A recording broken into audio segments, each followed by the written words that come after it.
പ്രിയപ്പെട്ട പ്രേക്ഷകരെ, ഞാൻ നിങ്ങളെ ഒരു ചിത്രം കാണിക്കാം. നോക്കൂ, ഈ ചിത്രത്തിൽ എന്താണ് പറയുന്നത്? കുറേ ആളുകളല്ലേ, നമ്മുടെ MLA മാരാണ്. നോക്കൂ, അതിൽ നടുക്ക് നിൽക്കുന്നത് കേരളത്തിൻ്റെ മുൻ മുഖ്യമന്ത്രി, ഇപ്പോഴത്തെ പ്രതിപക്ഷ നേതാവ് പിണറായി വിജയനാണ്.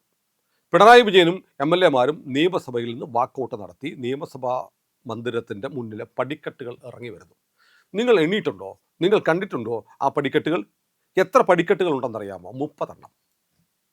ആ പടിക്കെട്ടുകൾ ഇറങ്ങി നിയമസഭയുടെ ഗേറ്റിന് പുറത്തേക്ക് പോകാൻ പിന്നെയും പടിക്കെട്ടുകളുടെ അവിടെ നിന്ന് 30 അടി നടക്കണം. അപ്പോൾ പടിക്കെട്ടുകൾ ഇറങ്ങാൻ 30 അടി, അവിടെ നിന്ന് നടക്കാൻ പിന്നെയും ഒരു 30 അടി.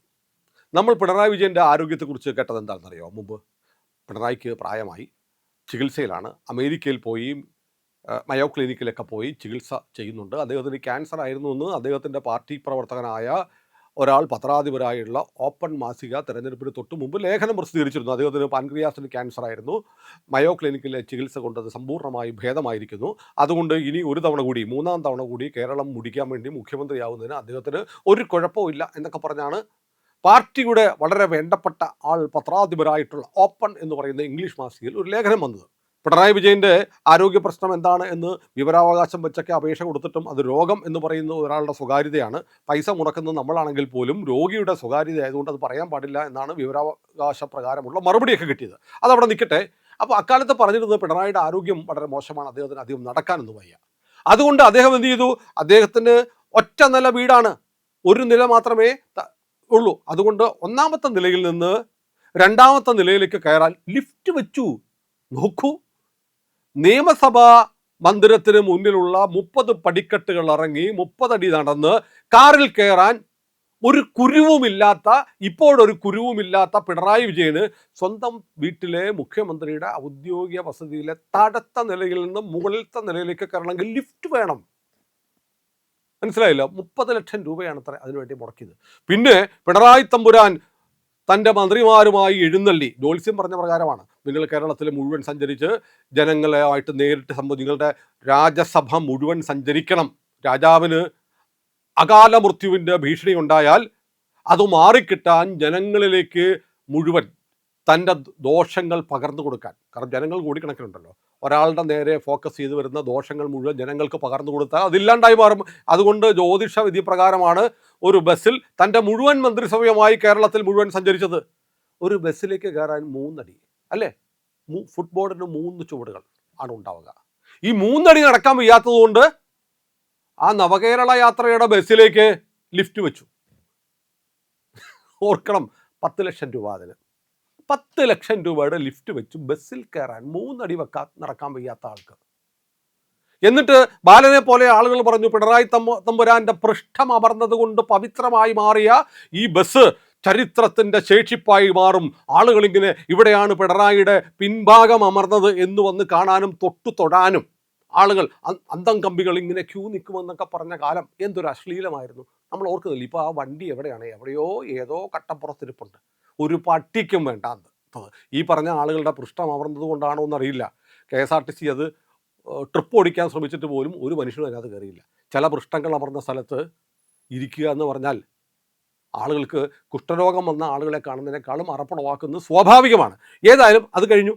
ഇനി തെരഞ്ഞെടുപ്പ് കാലമാണ്. തെരഞ്ഞെടുപ്പിന് തൊട്ട് മുമ്പ് എവിടെ നോക്കിയാലും രാവിലെ നേരം വെളുത്ത് എങ്ങോട്ട് ഏത് ദിക്കിലേക്ക് തിരിഞ്ഞാലും ക്രൗര്യം മുറ്റി നിൽക്കുന്ന ഒരു മുഖമായിരുന്നു.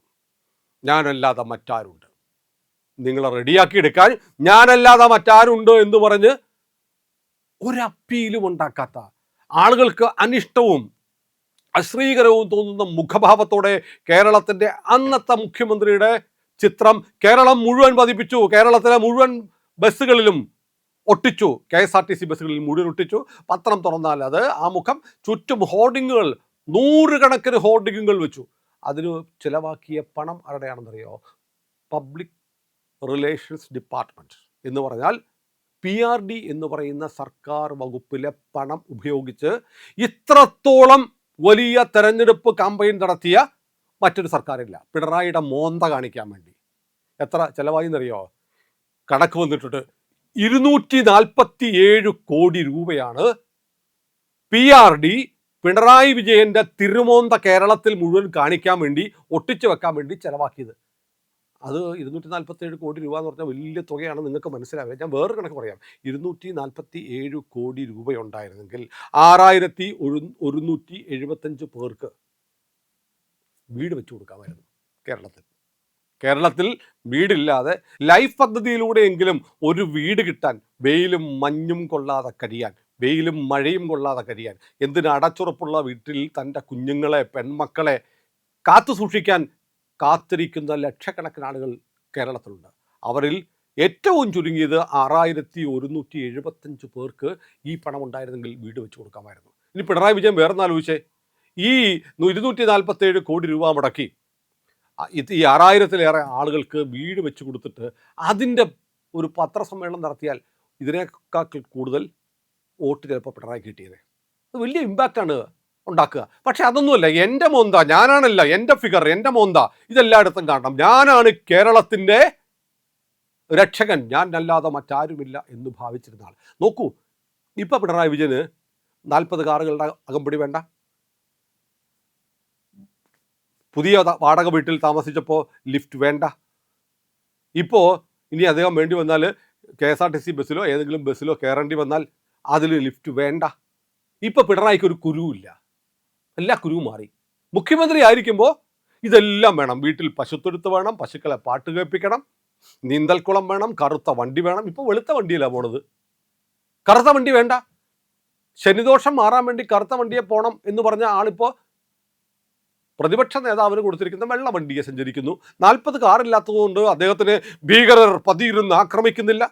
ആ Z+ സുരക്ഷ കൊടുക്കണമെന്ന് കേന്ദ്ര ആഭ്യന്തര മന്ത്രാലയത്തിൻ്റെ നിർദ്ദേശമുണ്ടായിരുന്നു. അതുകൊണ്ട് ഞാൻ നടക്കുന്നു, എനിക്ക് വേണ്ടിയിട്ടല്ല. ഇത് അമിത്ഷാ പറഞ്ഞ് അടിച്ചേൽപ്പിച്ചിരിക്കുന്നതാണ്. ഈ ഭാരം എന്തൊക്കെയാണ് പറഞ്ഞുകൊണ്ടിരുന്നത്, ഇപ്പം അമിത്ഷാ വാക്ക് മാറ്റിയോ?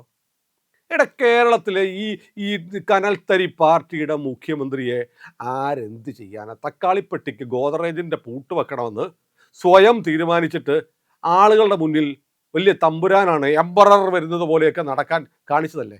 ചില ആളുകൾക്കൊരു സൂക്കേടുണ്ട്, ഒരു പ്രായമൊക്കെ കഴിയുമ്പോൾ അങ്ങ് സെനയിലാവും. പിന്നെ പണം കാണുമ്പോൾ ഒരുമാതിരി പൂതിയാണ്. അതിന് വേറൊരു വാക്കുണ്ട് മലയാളത്തിൽ, അശ്ലീലമായതുകൊണ്ട് ഞാൻ പറയുന്നില്ല. അത് തോന്നിയിട്ട് അങ്ങനെ കാട്ടിക്കുട്ടുന്ന കോപ്രായങ്ങളുണ്ട്. നാട്ടുകാരുടെ കാശല്ലേ, സ്വന്തം കാശല്ലല്ലോ. കരക്കാരുടെ കാശെടുത്ത് ഈ നാട്ടിലെ ജനങ്ങളുടെ നികുതി പണം എടുത്ത് എന്തും ചെയ്യാം. അല്ലെങ്കിൽ ബസ്സിൽ കയറാൻ ലിഫ്റ്റ്, വീടിൻ്റെ താഴത്തെ നിലയിൽ നിന്നും അടുത്ത നിലയിലേക്ക് പോകാൻ ലിഫ്റ്റ്, ഇതൊക്കെ ഉണ്ടാക്കി ഈ മനുഷ്യൻ ഇങ്ങനെ അഭിരമിക്കുമായിരുന്നു. എന്തൊരു കൂത്താണ് പിണറായി ആടിയത്. ഇനി പിണറായി സർക്കാരിൻ്റെ കാലത്ത് ഇദ്ദേഹത്തിൻ്റെ സുഖലോലൂപതയ്ക്ക് വേണ്ടി, ഇദ്ദേഹത്തിൻ്റെ ലക്ഷറിക്ക് വേണ്ടി ചിലവാക്കിയ വിവരങ്ങളുടെ വിശദാംശങ്ങൾ വിവരാവകാശം വെച്ച് ചോദിക്കുന്നവർക്ക് കൊടുക്കാൻ സതീശൻ്റെ സർക്കാർ തയ്യാറായാൽ ഈ പിണറായി വിജയനെ ജനങ്ങൾ ഇപ്പോൾ എത്ര വെറുക്കുന്നോ അതിൻ്റെ 100 ഇരട്ടി വെറുക്കും. പിണറായി ഡസൻ കണക്കിന് തവണയാണ് വിദേശ രാജ്യങ്ങളിൽ പോയത്. അതിൻ്റെ കണക്കൊക്കെ പുറത്തു വന്നു. അവിടെ പോയിട്ട് അതിനുള്ള യാത്ര ചിലവ് എത്രയെന്ന് ചോദിച്ചത് വിശദമായ കണക്ക് പിണറായിയുടെ കീഴിലുള്ള PRD അടക്കമുള്ള സ്ഥാപനങ്ങൾ, പൊതുഭരണ വകുപ്പ് അടക്കമുള്ള ഡിപ്പാർട്ട്മെൻറ്റുകൾ IT ആക്ട് വരാൻ തന്നിട്ടില്ല. പിണറായിയുടെ ചികിത്സയുടെ ചിലവ് പോലും സമ്പൂർണ്ണമായി കിട്ടിയിട്ടില്ല. പിണറായി വിദേശത്ത് പോയപ്പോൾ താമസിച്ചത് എവിടെയാണ് എന്നതിൻ്റെ വിവരങ്ങൾ നൽകിയിട്ടില്ല. എല്ലാം മൂടി വച്ചിരിക്കുകയാണ്. VD സതീശൻ ചെയ്യേണ്ടത്, VD സതീശനെ സംബന്ധിച്ച് ജനങ്ങൾക്ക് വലിയ പ്രതീക്ഷയാണ് സതീശനെക്കുറിച്ച്. സതീശനെ ഞാൻ ഇന്നലെ ഒരു വീഡിയോ പറഞ്ഞു, VS അച്യുതാനന്ദൻ്റെ കാലത്ത് VSനെ ജനങ്ങൾ എത്രമാത്രം സ്നേഹിച്ചോ അതുപോലെ ഇപ്പോൾ സതീശനെ ആളുകൾ സ്നേഹിക്കുന്നുണ്ട്. ഒരു വല്ലാത്തൊരു ട്രപ്പീസ് കളിയാണ് സതീശ. കാരണം ഇത് പ്രത്യേകിച്ച് കോൺഗ്രസ് പോലെ ഉള്ള ഒരു പാർട്ടി അതിൻ്റെ ഘടകകക്ഷികളുടെ സമ്മർദ്ദങ്ങളെയൊക്കെ അതിജീവിച്ച് വേണം മുന്നോട്ട് പോകാൻ. അപ്പോൾ നല്ല മെയ്വഴക്കത്തോടെ മയിലെണ്ണ പുരട്ടി നടന്നില്ലെങ്കിൽ സതീശൻ്റെ ഖദറിൽ അഴുക്ക് പറ്റാൻ, അതൊരിക്കലും മായാത്ത തരത്തിൽ പറ്റിച്ചേർന്നങ്ങ് പിടിപ്പിക്കാൻ CPMന് കഴിയും. കാരണം CPMൻ്റെ മെഷീനറി ഇപ്പോഴും ശക്തമാണ്, അത് കോൺഗ്രസിനില്ല. ഒരാളെ ഭ്രാന്തനാക്കാനും മുഴുഭ്രാന്തനാക്കാനും അല്ലെങ്കിൽ പട്ടിയെ പേപ്പട്ടിയാക്കി തല്ലിക്കൊല്ലാൻ CPMൻ്റെ സൈബർ വിങ്ങുകൾക്ക്, കമ്മിക്കൂട്ടങ്ങൾക്ക് കഴിയുന്ന പോലെ വേറെ ആർക്കും കഴിയില്ല. അതുകൊണ്ട് സതീശൻ വല്ലാത്ത ജാഗ്രത വേണം. സതീശന് ചെയ്യാവുന്ന കാര്യങ്ങൾ, പിണറായി വിജയൻ്റെ 10 വർഷക്കാലം പിണറായി വിജയൻ്റെ ആഡംബരത്തിന് വേണ്ടി, ലക്ഷറിക്ക് വേണ്ടി ചെലവഴിച്ച പണത്തിൻ്റെ വിശദാംശങ്ങൾ മുഴുവൻ പുറത്തേക്ക് വിട്ടാൽ അത് സതീശൻ്റെ ഗ്ലാമർ കൂട്ടും. കാരണം ആളുകൾ സതീശനെ ഇപ്പം തന്നെ മുഖ്യമന്ത്രി ലാളിത്യത്തിൻ്റെ പ്രതീകം എന്നൊക്കെ കാണുന്നുണ്ട്. ഏതായാലും പിണറായിയുടെ ഈ മുതുകൂത്തിൻ്റെ വിവരങ്ങൾ ഇപ്പോൾ വന്നുകൊണ്ടിരിക്കുകയാണ് ഓരോന്നോരോന്നായിട്ട്. ആ വാക്ക് ഞാൻ ഉപയോഗിക്കുന്നത് വേദനയോടെയാണ്. അത്തരം വാക്കുകളൊന്നും പറയാൻ പാടില്ല. പക്ഷേ ഇത് ഈ പ്രായത്തിൽ കുറച്ചൊക്കെ മനുഷ്യൻ ഞാൻ സന്യാസ ജീവിതം പോലെ ആഗ്രഹിക്കുന്നു എന്നൊക്കെ പറഞ്ഞിട്ട്, ഞാൻ രാമായണ കഥകളാണ് എന്നെ അമ്മ വായിച്ച് കേൾപ്പിച്ചത്, ഒരു സന്യാസിയുടെ മനോഭാവമാണ് എനിക്കുണ്ടായിരുന്നത് എന്നൊക്കെ മോഹൻലാലിനെ വെച്ചിട്ട് കോടികൾ മുടക്കി ചിത്രീകരിച്ച ഒരു പ്രചാരണ വീഡിയോയിൽ ഈ പിണറായി തമ്പുരാൻ പറയുന്നത് നമ്മൾ കേട്ടതാണ്. പക്ഷേ അദ്ദേഹത്തിൻ്റെ ജീവിത രീതി എന്തായിരുന്നു? വാക്കും പ്രവൃത്തിയും തമ്മിൽ ഒരു ബന്ധവുമില്ലാത്ത തരത്തിൽ. അപ്പോൾ ഇതൊക്കെ നമ്മൾ ആലോചിക്കണം. ഇത്തരം വിവരങ്ങളൊക്കെ പുറത്തു വരുന്നുണ്ട്. പിണറായി വിജയൻ എന്ന് പറയുന്ന ആൾ കേരള ജനതയെ എങ്ങനെയൊക്കെ തേച്ചൊട്ടിച്ചു, ചൂഷണം ചെയ്തു എന്നതിൻ്റെ കൂടുതൽ വിവരങ്ങൾ ഇനിയുള്ള ദിവസങ്ങളിൽ പുറത്തേക്ക് വരേണ്ടതുണ്ട്. അത് പുറത്തേക്ക് വിടുക എന്നുള്ളത്, ജനങ്ങളെ അറിയിക്കുക എന്നുള്ളത് വി.ഡി. സതീശൻ എന്ന കേരളത്തിൻ്റെ മുഖ്യമന്ത്രിയുടെ ബാധ്യതയാണ് എന്ന് ഓർമ്മിപ്പിച്ചുകൊണ്ട് നമുക്ക് ഈ വർത്തമാനം അവസാനിപ്പിക്കാം. ഇന്ത്യ ലൈവ് നിങ്ങൾ കാണുന്നു, സന്തോഷം. പക്ഷേ നിങ്ങളിൽ പലരും ഇപ്പോഴും നമ്മുടെ ചാനൽ സബ്സ്ക്രൈബ് ചെയ്തിട്ടില്ല. ദയവായി അതുകൂടി ചെയ്യണേ.